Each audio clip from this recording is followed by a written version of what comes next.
एक गोष्ट अशी आहे की कुठलाही वाक्य हे अर्धवट प्रसिद्ध करायचं नसतं. मी काय बोललो की आम्हाला अतिशय दुःख आहे, झालेला प्रसंग अत्यंत दुर्दैवी आहे, परंतु हे वाईट घडून गेलेलं आहे. या वाईटामधून काहीतरी चांगलं निष्पन्न व्हावं एवढीच आम्ही प्रार्थना करतो, बरोबर.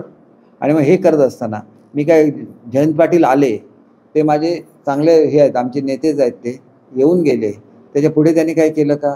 त्यांनी काही नाही केलं. मी 9 एकर जमीन शोधून काढली ज्याच्यावर आरक्षण आहे. ते 9 एकर जमिनीवर शिवसृष्टीची उभारणी होऊ शकते. 12 मीटरचे रस्ते कुठून कुठे जातात हे शोधून काढलं. तिथं नवीन जेटी बांधण्याचा प्रस्ताव तयार केला आणि असा परिपूर्ण प्रस्ताव हा मी येत्या 2-3 दिवसात आदरणीय मुख्यमंत्री महोदयांना सादर करणार आहे. आणि तिथं अतिशय भव्य असा पुतळा उभारण्याच्या संदर्भात भारतामधले जे ज्येष्ठ मूर्तिकार आहेत त्यांच्याशी मुख्यमंत्री महोदयांची चर्चा झालेली आहे. म्हणजे हे काय घडतं, हे चांगलंच घडतंय ना. घडलं 100% वाईट घडलं, मग मी काय एक वाक्य तरी माझं चुकीचं आहे तर सांगा. त्याचा अर्थ चुकीचा काढण्याचं कारण काय की मी असं म्हटलं की पुतळा पडला ते चांगलं, असं नाही कधी म्हटलं का? पुतळा पडण्याचं एकदम दुर्दैवी आहे, त्याच्यामधल्या माणसांना सजा झालीच पाहिजे, ह्याच्याबद्दल 100% आमचं. आणि आज सुद्धा नेव्हीची आणि आपली टीम आलेली आहे, ती शोधून काढते कशामुळे पडला, काय झालंय, कोण दोषी आहेत. दोषींना सजा होईल ना. एकाला अटक झाली आहे, दुसऱ्याला सुद्धा अटक होईल. मी काय त्यांचं समर्थन केलंय का? अजिबात समर्थन केलेलं नाही.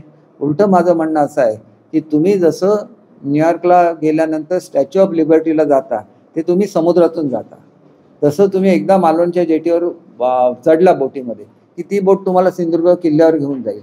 सिंधुदुर्ग किल्ला तुमचा बघून झाला की ती तुम्हाला राजकोट किल्ल्यावर घेऊन येईल.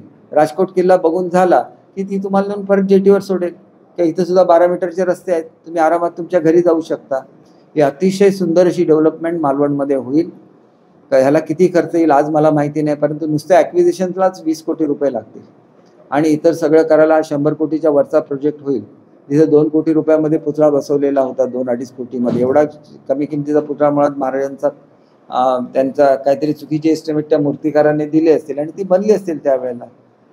पण आता आम्ही जो बनवू तो अत्यंत भव्य असेल, भारतातला सर्वोत्कृष्ट मूर्तिकार त्याचं काम करेल. आणि मी तुम्हाला सांगितल्या सगळ्या फॅसिलिटीज तिथं असण्याची मागणी ही मी आदरणीय मुख्यमंत्री आणि दोन्ही उपमुख्यमंत्र्यांकडे केलेली आहे.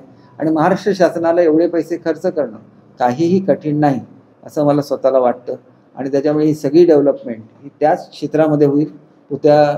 छत्रपती शिवाजी महाराजांच्या पुतळ्याला टेकून होईल आणि प्रत्येकाला अभिमान वाटेल, कारण ते पहिले आरमारी राजे होते आणि त्याच्यामुळे त्यांच्या आरमाराची प्रतिकृती असतील सगळं तिथं एक्झिबिट करता येईल.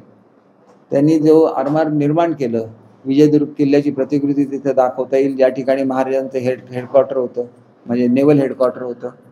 ह्या सगळ्या गोष्टी या निमित्ताने, हे जर घडलं नसतं तर आम्ही तरी कशाला ती आरक्षणं शोधायला गेलो असतो, कशाला त्या सृष्टीची निर्मिती करायला गेलो असतो.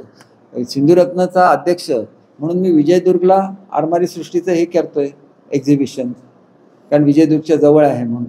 मग हेच मी मालवणला सुद्धा करू शकलो असतो ना, परंतु विजयदुर्गला सुद्धा होईल आणि मालवणला सुद्धा होईल, कारण हा नेव्हीने स्थापन केलेला पुतळा होता. तो तेवढ्याच दिमागदारपणे परत उभा करणं आणि नेव्हीच्या हातून त्यांची पुनर्स्थापना करणं हे महाराष्ट्र शासनाचं काम आहे आणि ते आम्ही करून दाखवू. एबीपी माझा, उघडा डोळे बघा नीट.